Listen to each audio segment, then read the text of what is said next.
ಎಲ್ಲರಿಗೂ ನಮಸ್ಕಾರ. ಸಿಂಹರಾಶಿಯವರೇ, ನಿಮಗೊಂದು ಮುಖ್ಯವಾದ ವಿಷಯ. ರಾತ್ರಿ 12 ಆದ್ರೂ ನಿದ್ದೆ ಬರ್ತಿಲ್ವಾ? ನಾಳೆ ಏನಾಗುತ್ತೋ ಅನ್ನೋ ಭಯ, ಆತಂಕ ನಿಮ್ಮನ್ನ ಕಾಡ್ತಿದ್ಯಾ? ಹಗಲು ರಾತ್ರಿ ಕಷ್ಟಪಟ್ಟರು ಕೈಗೆ ಬಂದ ಅವಕಾಶ ಕೊನೆ ಕ್ಷಣದಲ್ಲಿ ಕೈ ತಪ್ಪಿ ಹೋಗ್ತಿದ್ಯಾ? ಬೇರೆಯವರಿಗೆ ಸಹಾಯ ಮಾಡಿ ಕೊನೆಗೆ ನಿಮ್ಮವರೇ ನಿಮ್ಮನ್ನು ಶತ್ರು ತರ ನೋಡ್ತಿದಾರಾ? ಈ ನೋವನ್ನ ಯಾರತ್ರೂ ಹೇಳ್ಕೊಳಕಾಗ್ದೆ ಒಬ್ರೇ ಕೊರಗ್ತಾ ಇದ್ದೀರಾ? ಆದ್ರೆ ಇನ್ಮೇಲೆ ನೀವು ಭಯ ಪಡೋ ಅಗತ್ಯನೇ ಇಲ್ಲ. ಯಾಕಂದ್ರೆ ಗ್ರಹಗಳ ಆಟದಿಂದ ಇಷ್ಟೆಲ್ಲ ಅನುಭವಿಸುತ್ತಿರೋ ನಿಮಗಾಗಿ ಈ ಮಾತು ಹೇಳ್ತಿದ್ದೀನಿ. ನಿಮ್ಮ ಜೀವನದಲ್ಲಿ ಬರಲಿರೋ ಒಂದು ದೊಡ್ಡ ಬದಲಾವಣೆ ಮತ್ತು ನಿಮಗೆ ಗೊತ್ತಿಲ್ಲದೆ ಕಾಯ್ತಿರೋ ಒಂದು ಅಪಾಯದ ಬಗ್ಗೆ ಎಚ್ಚರಿಸೋಕೆ ನಾನು ಬಂದಿದ್ದೀನಿ. ನಿಮ್ಮ ಕಷ್ಟಗಳೆಲ್ಲ ತೀರಿ ನೀವು ಕಾಯ್ತಿರೋ ಆ ಮಹಾ ಧನಯುಗ ನಿಮ್ಮ ಮನೆ ಬಾಗಿಲು ತಟ್ಟೋ ಕಾಲ ಹತ್ತಿರ ಬಂದಿದೆ. ಆದ್ರೆ ಇದೇ ಸಮಯದಲ್ಲಿ ನಿಮ್ಮ ಎಡಗಾಲ ಕೆಳಗೆ ಒಂದು ದೊಡ್ಡ ಅಪಾಯ ಕಾಯ್ತಿದೆ. ಅದು ನಿಮ್ಮ ಅದೃಷ್ಟವನ್ನೇ ತಡೆಯೋಕೆ ನೋಡ್ತಿದೆ. ಈ ಜುಲೈ ತಿಂಗಳಲ್ಲಿ ಬರಲಿರೋ ಆ ಗಂಡಾಂತರ ಏನು, ಅದನ್ನ ಹೇಗೆ ದೂರ ಮಾಡಬೇಕು ಅಂತ ತಿಳ್ಕೊಳ್ಳದಿದ್ರೆ ಆ ದೇವ್ರು ಕೂಡ ನಿಮ್ಮನ್ನ ಕಾಪಾಡೋದು ಕಷ್ಟ. ಅದು ಏನು ಅಂತ ವಿಡಿಯೋದಲ್ಲಿ ಮುಂದೆ ಹೇಳ್ತೀನಿ, ಮಿಸ್ ಮಾಡದೆ ಪೂರ್ತಿ ಕೇಳಿ. ಅದಕ್ಕೂ ಮುನ್ನ ವಿಡಿಯೋಗೊಂದು ಲೈಕ್ ಮಾಡಿ, ನಮ್ಮ ಚಾನೆಲ್ ಅನ್ನು ಸಬ್ಸ್ಕ್ರೈಬ್ ಮಾಡ್ಕೊಳ್ಳಿ. ಹಾಗೆ ಕಮೆಂಟ್ ಬಾಕ್ಸ್ ನಲ್ಲಿ ಓಂ ಸೂರ್ಯದೇವಾಯ ನಮಃ ಅಂತ ಭಕ್ತಿಯಿಂದ ಬರೆಯಿರಿ. ಇನ್ನು ಮ್ಯಾಟರ್ಗೆ ಬರೋಣ. ಮುಂಬರೋ ಜುಲೈ 8ರ ಬುಧವಾರದಿಂದ ಜುಲೈ 31ರವರೆಗೆ ಸಿಂಹರಾಶಿಯವರ ಮೇಲೆ ಗ್ರಹಗಳ ಪ್ರಭಾವ ಹೇಗಿರಲಿದೆ ಅನ್ನೋದು ತುಂಬಾ ಮುಖ್ಯ. ಜುಲೈ 8ರ ಬೆಳಿಗ್ಗೆ ಪಂಚಾಂಗ ನೋಡಿದ್ರೆ ಮಧ್ಯಾಹ್ನದವರೆಗೆ ಕೃಷ್ಣ ಪಕ್ಷ ಅಷ್ಟಮಿ ಇರಲಿದ್ದು, ಆಮೇಲೆ ನವಮಿ ಶುರುವಾಗುತ್ತೆ. ಇದು ತುಂಬಾನೇ ಅಪರೂಪದ ಸಮಯ. ಅಷ್ಟೇ ಅಲ್ಲ, ಜಲತತ್ವದ ರೇವತಿ ನಕ್ಷತ್ರ ಮುಗಿದು ಅಗ್ನಿತತ್ವದ ಅಶ್ವಿನಿ ನಕ್ಷತ್ರ ಶುರುವಾಗುತ್ತೆ. ಇದೇ ಸಮಯದಲ್ಲಿ ನೆಗೆಟಿವ್ ಆಗಿರೋ ಅತಿ ಗಂಡಾಂತರ ಯೋಗ ಮುಗಿದು ಒಳ್ಳೆ ಫಲ ಕೊಡುವ ಸುಕರ್ಮ ಯೋಗ ಆರಂಭವಾಗ್ತಿದೆ. ಇದನ್ನ ನಾನು ಯಾಕೆ ಇಷ್ಟೊಂದು ಖಚಿತವಾಗಿ ಹೇಳ್ತಿದ್ದೀನಿ ಅಂದ್ರೆ, ನಿಮ್ಮ ರಾಶ್ಯಾಧಿಪತಿ ಸೂರ್ಯ ಮಿಥುನ ರಾಶಿಯಲ್ಲಿದ್ದಾಗ ಚಂದ್ರ ಮೀನ ರಾಶಿಯಿಂದ ಮೇಷ ರಾಶಿಗೆ ಬದಲಾಗ್ತಿದ್ದಾನೆ. ಇದು ನಿಮ್ಮ ಲೈಫ್ಗೆ ಒಂದು ದೊಡ್ಡ ಟರ್ನಿಂಗ್ ಪಾಯಿಂಟ್. ಇಷ್ಟು ದಿನ ಚಂದ್ರ ಅಷ್ಟಮ ಸ್ಥಾನದಲ್ಲಿದ್ದುದರಿಂದ ನಿಮಗೆ ಮಾನಸಿಕ ಕಿರಿಕಿರಿ, ಒಂಟಿತನ, ಯಾರ ಜೊತೆನೂ ಮಾತನಾಡಬಾರದು ಅನ್ನೋ ಬೇಸರ ಇತ್ತು. ಆದ್ರೆ ಇನ್ಮೇಲೆ ಆ ಚಿಂತೆಗಳೆಲ್ಲ ಗಾಳಿಯಲ್ಲಿ ಕೊಚ್ಚಿ ಹೋಗ್ತವೆ. ಯಾಕಂದ್ರೆ ಚಂದ್ರ ಈಗ ನಿಮ್ಮ ಭಾಗ್ಯ ಸ್ಥಾನಕ್ಕೆ ಬರ್ತಿದ್ದಾನೆ. ಇದರಿಂದ ನಿಮ್ಮ ಆಲೋಚನೆಗಳಲ್ಲಿ ಹೊಸ ಸ್ಪೀಡ್, ಹೊಸ ಎನರ್ಜಿ ಸಿಗುತ್ತೆ. ಉದ್ಯೋಗ ಮತ್ತು ಬಿಸ್ನೆಸ್ ನಲ್ಲಿ ಮುಂಚೆಗಿಂತ ಸೂಪರ್ ಅವಕಾಶಗಳು ನಿಮ್ಮನ್ನ ಹುಡುಕಿಕೊಂಡು ಬರ್ತವೆ. ಟ್ವಿಸ್ಟ್ ಏನಂದ್ರೆ, ಈ ಅದೃಷ್ಟ ಜುಲೈ 8ಕ್ಕೆ ನಿಲ್ಲಲ್ಲ. ಜುಲೈ 14ರ ಆಷಾಢ ಅಮಾವಾಸ್ಯೆ ಮತ್ತು ಜುಲೈ 16ರ ಕರ್ಕಾಟಕ ಸಂಕ್ರಾಂತಿ ನಿಮ್ಮ ಲೈಫ್ ನಲ್ಲಿ ಅಸಲಿ ಆಟ ಶುರು ಮಾಡ್ತವೆ. ನಿಮ್ಮ ರಾಶ್ಯಾಧಿಪತಿ ಸೂರ್ಯ ಈಗ ಲಾಭ ಸ್ಥಾನದಲ್ಲಿದ್ದಾನೆ. ಇದರ ಅರ್ಥ ಏನು ಗೊತ್ತಾ? ಪಾಸ್ಟ್ ನಲ್ಲಿ ನೀವು ಕಳ್ಕೊಂಡಿರೋ ಹಣ ದಿಢೀರ್ ಅಂತ ನಿಮ್ಮ ಕೈ ಸೇರುತ್ತೆ. ಬಿಸ್ನೆಸ್ ನಲ್ಲಿ ಊಹಿಸದ ಲಾಭ ಸಿಗುತ್ತೆ. ರೈತರಿಗೆ, ಸಣ್ಣ ವ್ಯಾಪಾರಿಗಳಿಗೆ, ದಿನಗೂಲಿ ಮಾಡೋರಿಗೂ ಕೂಡ ಇದು ಬೆಸ್ಟ್ ಟೈಮ್. ಒಂದಕ್ಕಿಂತ ಹೆಚ್ಚು ದಾರಿಯಲ್ಲಿ ನಿಮಗೆ ದುಡ್ಡು ಬರೋದು ಗ್ಯಾರಂಟಿ. ಇದರ ಜೊತೆಗೆ ದೇವಗುರು ಬೃಹಸ್ಪತಿ ನಿಮ್ಮ ಜೀವನದ ಮೇಲೆ ಅಮೃತ ದೃಷ್ಟಿ ಬೀರ್ತಿದ್ದಾನೆ. ಗುರುಬಲದಿಂದ ನೀವು ವರ್ಷಗಳಿಂದ ಅಂದುಕೊಂಡಿದ್ದ ಸ್ವಂತ ಮನೆ, ಸೈಟು ಅಥವಾ ಹೊಸ ವಾಹನ ತಗೊಳ್ಳೋ ಆಸೆ ಈಗ ಈಡೇರುತ್ತೆ. ಇನ್ನು ನಿಮ್ಮ ಶತ್ರುಗಳು ನಿಮ್ಮ ಮುಂದೆ ತಲೆ ಬಾಗ್ತಾರೆ. ಎಂತಹದ್ದೇ ಹಠಮಾರಿ ಕಾಯಿಲೆ ಇದ್ರೂ ಗುಣ ಆಗೋ ದಾರಿ ಸಿಗುತ್ತೆ. ನಿಮ್ಮ ನಿದ್ದೆ ಕೆಡಿಸಿದ್ದ ಸಾಲದ ಬಾಧೆಯಿಂದ ಪಾರಾಗೋಕೆ ಒಂದು ಸೂಪರ್ ಐಡಿಯಾ ಸಿಗಲಿದೆ. ಆಫೀಸ್ ನಲ್ಲಿ ಪ್ರಮೋಷನ್ ಜೊತೆಗೆ ನಿಮ್ಮ ಟ್ಯಾಲೆಂಟ್ ಪ್ರೂವ್ ಮಾಡ್ಕೊಳ್ಳೋಕೆ ಒಳ್ಳೆ ಚಾನ್ಸ್ ಸಿಗುತ್ತೆ. ಆದ್ರೆ ನೀವು ಜುಲೈ 16ರ ಕರ್ಕಾಟಕ ಸಂಕ್ರಾಂತಿಯ ದಿನ ತುಂಬಾ ಅಲರ್ಟ್ ಆಗಿರ್ಬೇಕು. ಅಂದು ಸೂರ್ಯ ನಿಮ್ಮ ರಾಶಿಯ 12ನೇ ಮನೆಗೆ ಅಂದ್ರೆ ವ್ಯಯಸ್ಥಾನಕ್ಕೆ ಬರ್ತಾನೆ. ವ್ಯಯಸ್ಥಾನ ಅಂದ ತಕ್ಷಣ ಲಾಸ್ ಆಗುತ್ತೆ ಅಂತ ಭಯ ಪಡಬೇಡಿ. ಯಾರೆಲ್ಲ ವಿದೇಶಕ್ಕೆ ಹೋಗ್ಬೇಕು ಅಂತ ಕಾಯ್ತಿದ್ದೀರೋ, IT ಫೀಲ್ಡ್ ನಲ್ಲಿ ಇದ್ದೀರೋ ಅಂತವರಿಗೆ ವೀಸಾ ಸಿಗುವ ಭರ್ಜರಿ ಗುಡ್ ನ್ಯೂಸ್ ಸಿಗುತ್ತೆ. ಆದ್ರೆ ಅದ್ದೂರಿತನಕ್ಕೆ ಖರ್ಚು ಮಾಡದೆ ಫ್ಯೂಚರ್ಗಾಗಿ ಇನ್ವೆಸ್ಟ್ ಮಾಡಿ. ಇನ್ನು ಕೋರ್ಟ್ ಕೇಸ್, ಆಸ್ತಿ ಗಲಾಟೆಗಳಿದ್ರೆ ತೀರ್ಪು ನಿಮ್ಮ ಪರವಾಗಿ ಬರೋ ಚಾನ್ಸಸ್ ಹೆಚ್ಚಾಗಿದೆ. ನಿಮಗೆ ಇಷ್ಟೆಲ್ಲ ಒಳ್ಳೇದಾಗ್ತಿರ್ಬೇಕಾದ್ರೆ ಶತ್ರುಗಳು ಸುಮ್ನಿರ್ತಾರಾ? ಅವರ ದೃಷ್ಟಿ ನಿಮ್ಮ ಮೇಲೆ ಬೀಳುತ್ತೆ. ಇಷ್ಟು ದಿನ ಅಷ್ಟಮ ಶನಿಯಿಂದಾಗಿ ಹೆಲ್ತ್ ಪ್ರಾಬ್ಲಮ್ಸ್, ಸಾಲದ ಪ್ರೆಷರ್, ಆಫೀಸ್ನಲ್ಲಿ ಬೆನ್ನಿಗೆ ಚೂರಿ ಹಾಕೋರನ್ನ ನೋಡಿ ಸಾಕಾಗಿರುತ್ತೆ.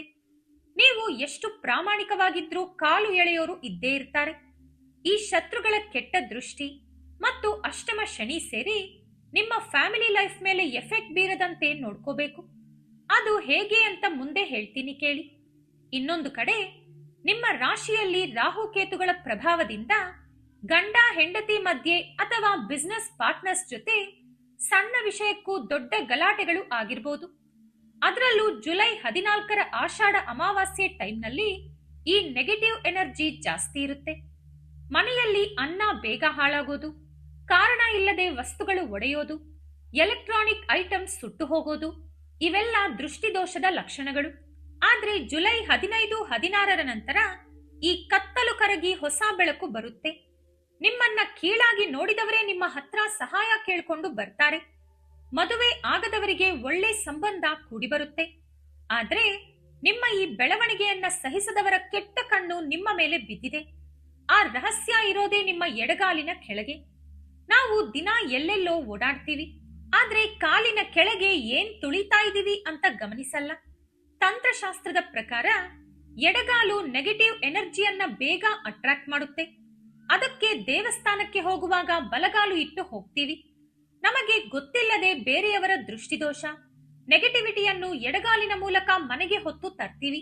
ಇದರಿಂದಲೇ ಮನೆಯಲ್ಲಿ ವಿನಾಕಾರಣ ಜಗಳ, ಕಾಯಿಲೆಗಳು ಶುರುವಾಗೋದು. ನಿಮಗೆ ಎಡಗಾಲಿನ ಪಾದದಲ್ಲಿ ಪದೇ ಪದೇ ತುರಿಕೆ ಬರ್ತಿದ್ಯಾ? ಅಥವಾ ಸೂಜಿಯಿಂದ ಚುಚ್ಚಿದ ಹಾಗೆ ಉರಿಯಾಗ್ತಿದ್ಯಾ? ಇಲ್ಲ ಹೊರಗಡೆ ಓಡಾಡುವಾಗ ಕಪ್ಪು ದಾರ, ಒಣಗಿದ ಲಿಂಬೆಹಣ್ಣು, ಅರಿಶಿಣ ಕುಂಕುಮ ಇರೋ ಕಾಗದವನ್ನು ತುಳಿದಿದ್ದೀರಾ? ಹಾಗಿದ್ರೆ ಇದು ಸಾಧಾರಣ ವಿಷಯ ಅಲ್ಲ. ಯಾರೋ ತಂತ್ರಮಂತ್ರ ಮಾಡಿದ್ದಾರೆ ಅಂತ ಹೆದರಬೇಡಿ. ಆದ್ರೆ ಇದು ನಿಮ್ಮ ಸುತ್ತಮುತ್ತಲಿನವರ ತೀವ್ರವಾದ ದೃಷ್ಟಿದೋಷ ಮತ್ತು ನರಘೋಷದ ಲಕ್ಷಣ. ಇದನ್ನ ಹೀಗೆ ಬಿಟ್ರೆ ಕೈಗೆ ಬಂದ ತುತ್ತು ಬಾಯಿಗೆ ಬರದ ಹಾಗೆ ನಿಮ್ಮ ಅದೃಷ್ಟ ಕೈತಪ್ಪಿ ಹೋಗುತ್ತೆ. ಎಚ್ಚರ. ಜುಲೈ 8ರ ನಂತರ ಸಿಗಲಿರೋ ಆ ಅಖಂಡ ಧನಯೋಗವನ್ನ ಈ ನೆಗೆಟಿವ್ ಎನರ್ಜಿ ತಡೆಯೋಕೆ ನೋಡ್ತಿದೆ.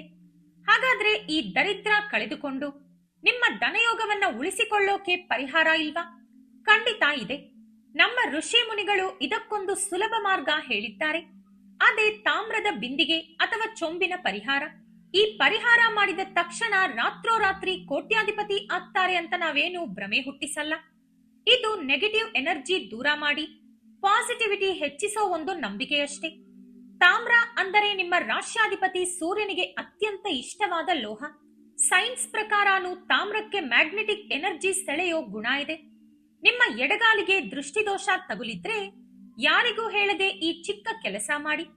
ಒಂದು ಸ್ವಚ್ಛವಾದ ತಾಮ್ರದ ಚೊಂಬು ಅಥವಾ ಬಿಂದಿಗೆಯಲ್ಲಿ ನೀರು ತುಂಬಿಸಿ ಅದಕ್ಕೆ ಸ್ವಲ್ಪ ಅರಿಶಿಣ, ₹1 ಕಾಯಿನ್, 1 ಲವಂಗ ಮತ್ತು ಸಣ್ಣ ಪಚ್ಚಕರ್ಪೂರದ ತುಂಡು ಹಾಕಿ ರಾತ್ರಿ ಮಲಗೋ ಮುನ್ನ ಈ ಚಂಬನ್ನ ನಿಮ್ಮ ಮಂಚದ ಕೆಳಗೆ ಕರೆಕ್ಟ್ ಆಗಿ ನಿಮ್ಮ ಎಡಗಾಲು ಬರೋ ಜಾಗದಲ್ಲಿ ಇಡಿ. ನೆಲದ ಮೇಲೆ ಮಲಗೋರಾದ್ರೆ ಕಾಲಿಗೆ ತಾಕದ ಹಾಗೆ ಸ್ವಲ್ಪ ದೂರ ಇಡಿ. ನೀವು ನಿದ್ದೆ ಮಾಡುವಾಗ ನಿಮ್ಮ ದೇಹದಲ್ಲಿರೋ ನೆಗೆಟಿವಿಟಿ ಮತ್ತು ದೃಷ್ಟಿದೋಷವನ್ನ ಈ ನೀರು ಎಳೆದುಕೊಳ್ಳುತ್ತೆ. ಬೆಳಿಗ್ಗೆ ಎದ್ದ ತಕ್ಷಣ ಯಾರ ಜೊತೆನೂ ಮಾತಾಡದೆ ಮುಖ ತೊಳೆಯುವ ಮುನ್ನವೇ ಆ ಚಂಬಿನ ನೀರನ್ನ ತಗೊಂಡು ಹೋಗಿ ಮನೆಯಿಂದ ದೂರ ಯಾರು ತುಳಿಯದ ಜಾಗದಲ್ಲಿರೋ ಯಾವುದಾದ್ರೂ ಹಸಿರು ಗಿಡದ ಬುಡಕ್ಕೆ ಸುರಿದು ಬಿಡಿ. ಆದ್ರೆ ನೆನಪಿರಲಿ, ತುಳಸಿ ಗಿಡಕ್ಕೆ ಮಾತ್ರ ಈ ನೀರನ್ನ ಹಾಕಬೇಡಿ. ಆ ಚಂಬಿನಲ್ಲಿದ್ದ ಕಾಯಿನ್ ಅನ್ನ ಸ್ವಚ್ಛವಾಗಿ ತೊಳೆದು ನಿಮ್ಮ ದೇವರ ಕೋಣೆಯಲ್ಲಿಟ್ಟು ನಮಸ್ಕಾರ ಮಾಡಿ. ಆಮೇಲೆ ಎಂದಾದರೂ ದೇವಸ್ಥಾನಕ್ಕೆ ಹೋದಾಗ ಅಲ್ಲಿನ ಹುಂಡಿಗೆ ಹಾಕಿಬಿಡಿ. ಹೀಗೆ 3 ರಿಂದ 5 ದಿನ ಪೂರ್ತಿ ನಂಬಿಕೆಯಿಂದ ಮಾಡಿದ್ರೆ ಸಾಕು. ನಿಮ್ಮ ಮನೆಯಲ್ಲಿದ್ದ ನೆಗೆಟಿವ್ ಎನರ್ಜಿ ಮಟಾಶ್ ಆಗುತ್ತೆ. ಜುಲೈ 8ರಿಂದ ಗ್ರಹಗಳ ಸಪೋರ್ಟ್ ನಿಮಗೆ ಸಿಗೋದ್ರಿಂದ ನಿಮ್ಮ ಕೆಲಸಗಳು ಎಷ್ಟು ಬೇಗ ಆಗ್ತವೆ ಅಂತ ನೀವೇ ನೋಡ್ತೀರಾ. ನಿಮ್ಮ ಪ್ರಾಮಾಣಿಕ ಪ್ರಯತ್ನಕ್ಕೆ ಈ ಚಿಕ್ಕ ಪರಿಹಾರಗಳು ಸೇರಿದ್ರೆ ದೇವರ ಆಶೀರ್ವಾದ ಪೂರ್ತಿಯಾಗಿ ಸಿಗುತ್ತೆ.